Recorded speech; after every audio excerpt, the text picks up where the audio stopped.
Hello, everybody. Welcome to the ÉISG podcast, an intern survival guide, where we teach you how to survive in Paris and during an internship at an indie festival. We have new hosts every week with different topics each time, ranging from music, fashion, tourism, but above all, independent cinema. We hope you like today's episode.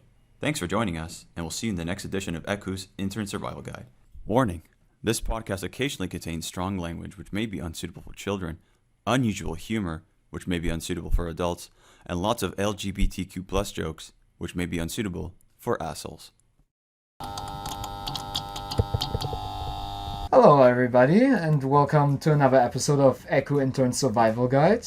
I'm Linus. I'm gonna be talking today with Anne. Hello everyone, I'm Anne. And we're gonna be talking about how phones are or can be a valuable tool for independent filmmakers. So let's just start by sharing what kind of phone do you have? What do you? I have an iPhone 11 with the two little cameras. Right, and I have a Samsung Galaxy S10 Plus with also wide-angle lens and normal lens.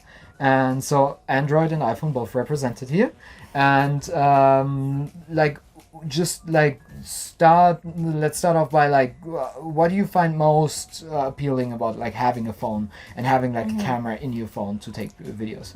Well, honestly, I take videos and pictures every day. Every day, if it's the most stupid thing or if it's the most beautiful thing for any reason, I'm always taking pictures, always videos, and it's just so practical because it's in your pocket, it's small, you don't need like this whole comprehension on complex cameras. It's just so easy to use. It's an everyday object. Really. Yeah, definitely. It's like it's so easy to pop it out of your pocket and just bring up the camera app and then just shoot something.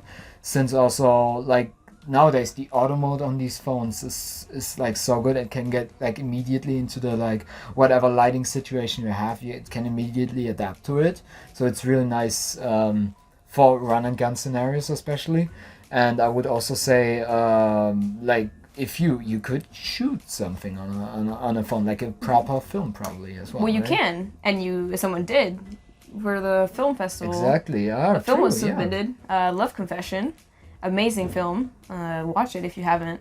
The Q&A is up now, so yeah, what did you think of Love Confession? Oh, I thought it was great. The acting in it was amazing. Like, and it showed like the phone, obviously there was this whole aspect of the quality of the recording because it was very dimly lit. It was a very low light situation, but it made the vision that was behind it, like the story that was behind it, actually incorporated the like aspect of it being recorded on a phone as well.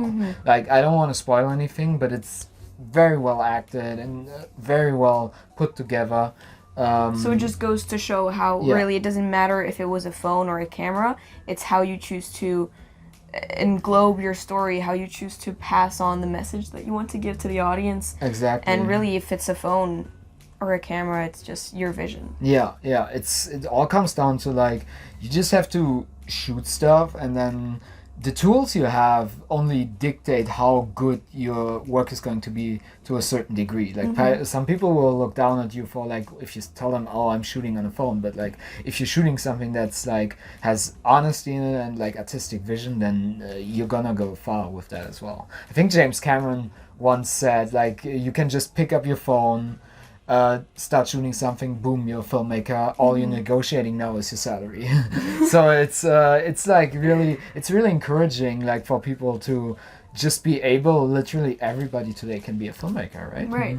Literally, you have it on your phone. Like if you buy a phone, you buy a camera. It comes 2 in 1, and a lot of people I feel like forget that. Yeah. And forget and be like, oh, well, I can't be a filmmaker because I don't have a camera. Well, it's really not an excuse because I also personally have made many films on my camera, especially when I travel on my phone. Sorry, because when I travel, I avoid bringing my camera because it's heavy, it's expensive, it can break.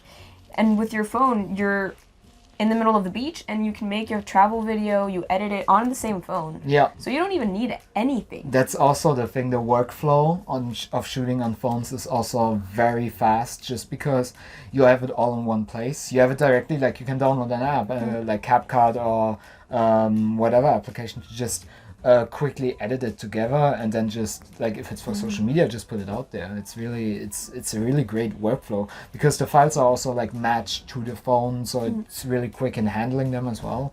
And quality doesn't have to be an issue because I heard the new iPhone, for example, can shoot like ProRes RAW, Apple's RAW format, and you can get really great results with the phone out of that. Right,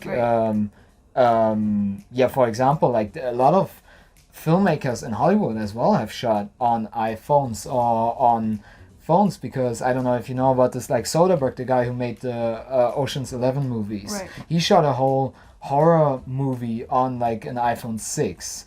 And it really gave it, he made use of it because he said, it really gave it this voyeuristic, like peeking inside quality that phone cameras sometimes have.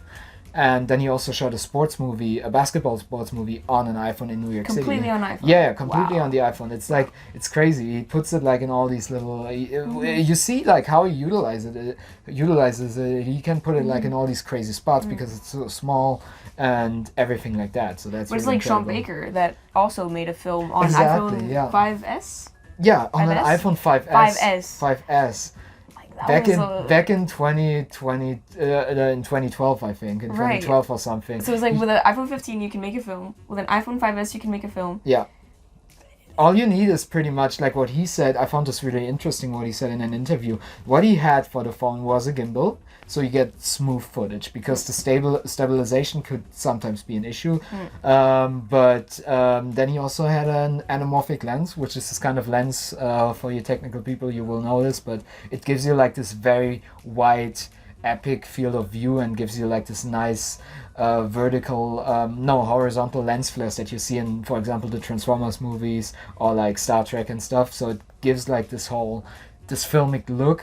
And then he also said it's very important to have good sound because Right. the audience, he said, can forgive, like when we watch a movie, we can forgive bad image from time to time, because we can still make out everything. But if you have bad sound quality and you can't make out what the dialogue is, and if the audio is clipping or something like that, that becomes an issue. That's what he said. Especially on the iPhone, when you have the microphone that is right next to the camera, what happens a lot is when you film outside, the wind blows. I don't know if it's ever Exactly, happened where you yeah. try to film and then you can't hear anything because the wind is blowing on the microphone. Yeah. So I think that if you are shooting like an actual film or for documentaries, they can be pretty nice because it's really easy to hide a phone. Exactly, You know, filming yeah. like undercover, if it's just in your hand, like, I'm pretending to call someone and you're filming.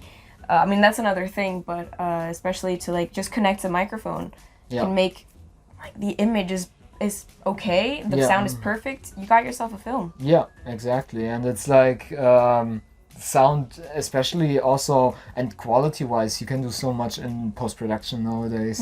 Like the phrase "fix it in post" is kind of looked down upon in the film industry because you're supposed to get it right in camera, but like denoising, for example, footage, it has come really far for pictures with AI recently. Improving like lighting. If you shoot like in a higher bit format, that just means you have more image information to play with in Adobe. For example, in color correction, for example, so you can just raise the exposure as you need it. The lighting, even if you film in low light situations, you got all this information from images. Like, and that's why it's really incredible that the iPhone is now shooting ProRes RAW, because that's the format you want if you want to do these things. So there's really no like limits put upon phones nowadays, like except for maybe the like technical, like super technical stuff like the sensor size. Yeah, of course, like so if you want to go super technical, you do need to buy, I guess, some extra little things, but it's almost as if the creator of the iPhone, like Steve Jobs or whoever made the phones with a camera, purposefully wanted you to become a filmmaker, because even iMovie, when you have an iPhone, I mean Android, I don't know, I'm sorry, it's okay. but iPhone, when you buy the new iPhone, it's already installed iMovie, which is an editing app. So it's like if they want you to take videos, photos, and edit them because it's already there, it's free. Yeah. So there's really nothing stopping people who are serious about filmmaking from becoming filmmakers.